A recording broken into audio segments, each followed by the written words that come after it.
दोस्तों आज की इस वीडियो में हम लाभ और हानि से संबंधित एक और मोस्ट इम्पोर्टेंट क्वेश्चन जो अधिकतर एग्जाम में आता रहता है को मात्र कुछ ही समय में सॉल्व करना सीखेंगे। यानी पहले तो मैं आपको इस क्वेश्चन का मेथड समझाऊंगा, उसके बाद मैं आपको एक ऐसी ट्रिक इसकी बताऊंगा जिसके माध्यम से आप 2 या 3 सेकंड में इस क्वेश्चन को सॉल्व कर लोगे। दोस्तों अगर ट्रिक ऐसी ही ना हुई ना तो आप कमेंट करके जरूर बताना।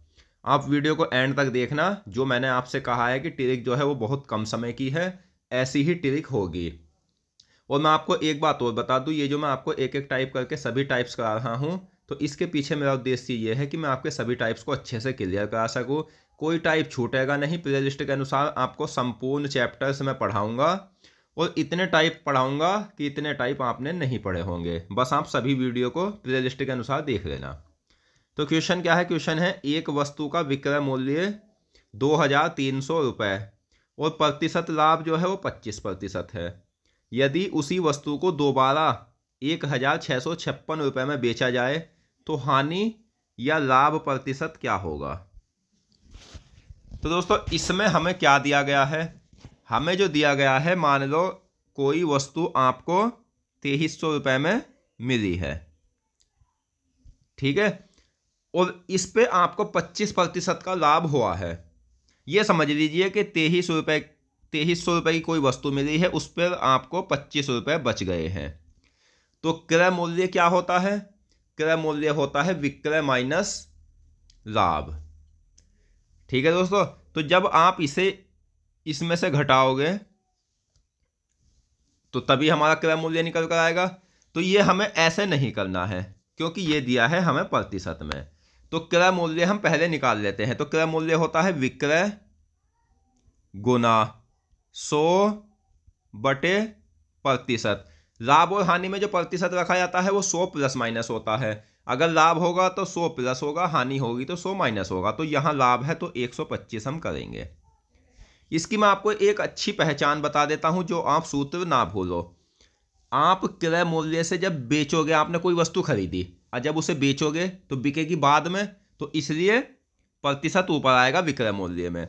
और क्रय मूल्य में क्या होगा कि वस्तु आपके पास है, उससे पहले आपने खरीदी थी, तो जब आप पीछे जाओगे विक्रय से तो 100 ऊपर आएगा और प्रतिशत नीचे आएगी। ठीक है दोस्तों, तो ये हम काट लेते हैं। 25 चौक का 100, 25 पंजे 125, 5 से काट लेते हैं। 5 चौक 20, 5 छंग 30, ये जीरो हम ऐसे ही लिख देंगे। गुना कर लेते हैं। 4 0 0, 4 छंग 24 का 4, 4 चौक 16 और 2 18। तो ये हमारी वस्तु जो थी ये 1840 रुपये में आई हुई थी, जिसे हमने 2300 में बेचा है और 25% का लाभ हमें इसमें प्राप्त हो गया। अब इसने कहा है कि दोबारा 1656 में बेचा जाए। यानी अब्जा जो तुम्हारी वस्तु है 1840 की आई हुई है, अब इसे 1656 में बेचा जाए तो हानि या लाभ प्रतिशत क्या होगा? तो जब कोई चीज 1840 रुपये की आई थी, 1656 में वो बेची गई है, तो यहां तो हानि होगी ना, नुकसान होगा। कितने का नुकसान होगा? 10 में से 6 जाएगा दोस्तों, 4 बचेगा। यहां 3 शेष बचा, तो 13 में से 5 जाएगा, 8। ठीक है, 17 में से 16 जाएगा, 1। तो 184 रुपये का जो हुआ है वो नुकसान हुआ है। तो अब हमें क्या निकालना है? हमें निकालना है हानि प्रतिशत। हानि प्रतिशत कैसे निकालेंगे? हानि प्रतिशत का सूत्र होता है हानि प्रतिशत बराबर हानि जो 184 की है बटे क्रय मूल्य गुना 100। ये 1 0 से 1 0 कट जाएगा, 184 से 184 कट जाएगा। हमारा आंसर जो निकल कर आएगा वो आएगा 10%। तो इसमें जो हमें हानि हुई है वो हुई है 10% की, यानी ऑप्शन बी आपका करेक्ट आंसर है। अब दोस्तों मैंने कहा था आपको कि मैं इसकी एक ट्रिक भी आपको बताऊंगा, तो वो मैं आपको ट्रिक बता देता हूं। वो ट्रिक क्या है?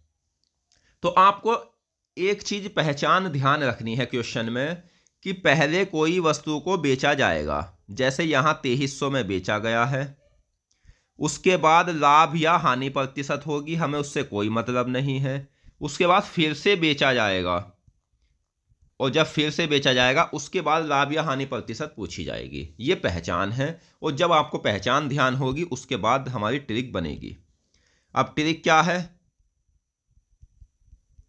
ट्रिक है सेकंड मूल्य बटे फर्स्ट मूल्य गुना लाभ या हानि प्रतिशत। सेकंड मूल्य क्या है 1656 बटे 2300 गुना 125। ठीक है दोस्तों, अब इसे हम काट लेते हैं। 25 90 225, 5 शेष बचा, 25 दूनी 50, 25 पंजे 125। अब ये काट लेते हैं हम किससे, 4 से काट लेते हैं। 4 दूनी 8, 4 तिया 12, 4 चौक 16, 4 एकम 4 और 4 चौक 16। ठीक है, 23 से काट लेते हैं हम 414 को। 23 एकम 23, कितना शेष बचा, 7 और 11, 18 शेष बचा। 18 प्लस ये 204 तो 184 ये हमारा हो गया। 184 आता है 23 के पहाड़े में कितनी बार, तो ये आता है 8 बार, तो ये कटेगा 8 बार। तो गुना करके क्या आएगा 18 और 5 की, ये आ जाएगा 18 पंजे 90। तो अब ये देखना है आपको, ये आपका मान निकल कर आया है क्योंकि हमें प्रतिशत में लेकर आना है कि दोस्तों ये जो मान हमारा निकल कर आया है ये 100 से कितना ज्यादा है या कितना कम है। अगर ये 100 से ज्यादा होता तो आपका लाभ होता, अगर ये 100 से कम है तो हानि होगी। कितना कम है 100 से, 10 कम है, तो 10% की जो है हानि हुई है। तो इस तरह से आप इस क्वेश्चन को ट्रिक के माध्यम से सॉल्व कर सकते हो। अगर आपको हमारी ट्रिक पसंद आई होगी दोस्तों तो आप हमारी वीडियो को लाइक करना, चैनल को सब्सक्राइब करना और कमेंट करके जरूर बताना कि आपको यह वीडियो कैसी लगी। तो मिलते हैं नेक्स्ट वीडियो में, धन्यवाद।